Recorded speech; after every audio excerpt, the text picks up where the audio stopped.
আসসালামু আলাইকুম রহমতুল্লাহি বারাকাতু। আজকে আপনাদের মাঝে আমি নিয়ে এসেছি একেবারে সম্পূর্ণ নতুন একটি ভিডিও যা আপনারা আগে কখনো দেখেননি। এটা হচ্ছে চুলকানির ঔষধ তৈরি করার পদ্ধতি।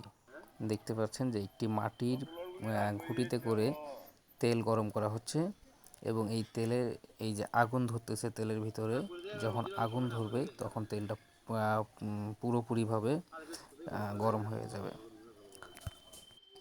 এইভাবে প্রায় আধ ঘন্টার মতো তেলটা গরম করতে হয়, তারপরেই তেলটা হয়ে যায়।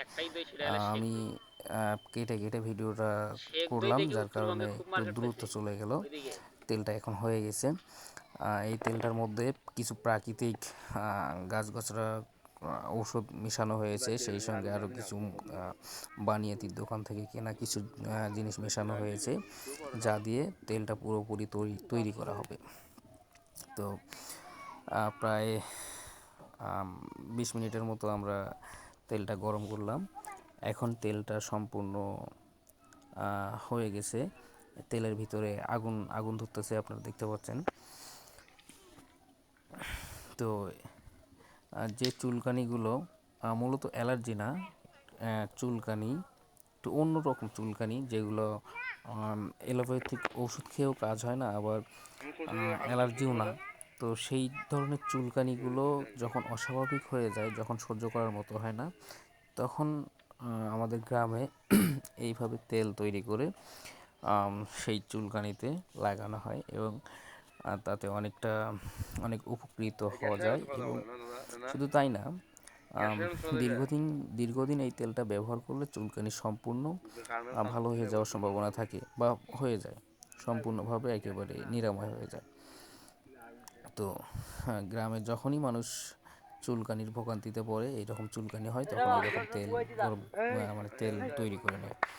দেখতে পাচ্ছেন তেলটা সম্পূর্ণ হয়ে গেছে। এখন তেলটা ঢালা হবে। দূরে ওই পাতিলে কিছু পানি দেওয়া আছে, পানির ভিতরে ঢেলে দেওয়া হবে। খুব ভয়াবহ একটা অবস্থা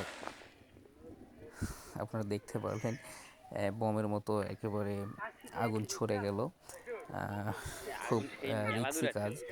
একটু অসতর্ক থাকলেই আগুন ছিটে গায়ে লাগতে পারে এবং চোখে মুখে লাগলে দুর্ঘটনা ঘটার সম্ভাবনা অনেক বেশি।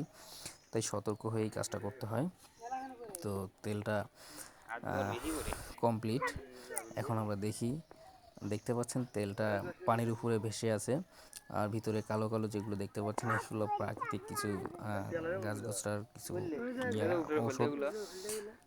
এই তেলটা এখন পানি থেকে সংগ্রহ করে তুলে কোনো বোতলে বা ভালো কোনো পাত্রে সংরক্ষণ করতে হবে এবং প্রতিদিন গোসল করে পরিষ্কার হওয়ার পরে তেলটাকে লাগাতে হবে, তাহলেই হয়ে যাবে।